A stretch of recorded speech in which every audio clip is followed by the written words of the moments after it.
ఏమండి? ఏంది బేటా? నేను మీ అకౌంట్లో నుంచి 2 lakhs డ్రా చేసిన. 2 lakhs ఎందుకు మా? మీకు ప్రమోషన్ వచ్చింది కదా, ఆ సంతోషంలో నేను ఒకటి కొన్నా. ప్రమోషనే కదనే, 2000 5000 పెట్టి ఏదైనా కొనుక్కుంటే అయిపోతుండే కదా. 2 లక్షలు ఖర్చు పెట్టాల్సిన అవసరమా అని? ఇన్ని పైసలు సంపాదిస్తున్నావు కదా, ఏం చేస్తావు? వచ్చేటప్పుడు ఏం తెచ్చినావు, పోయేటప్పుడు ఏం తీసుకుపోతాం? ప్రతి దానికి పిసినర్తనం చేస్తావు. సరే అమ్మా సరే, ఏం తెచ్చినావు అసలు చూపి.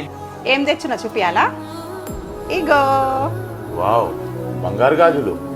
ఎట్లున్నాయి, బాగున్నాయా? గాజులు చాలా బాగున్నాయి, నీ చేతి ఇంకా బాగుంటాయమ్మా. ఇవి నా కోసం కాదు, మరి ఎవరి కోసం తెచ్చినావు? అవి మీ మమ్మీ కోసం తెచ్చిన. నువ్వు ఇంత ఉన్నత స్థాయికి రావడానికి, ఇంత సక్సెస్కి కారణం మీ అమ్మ.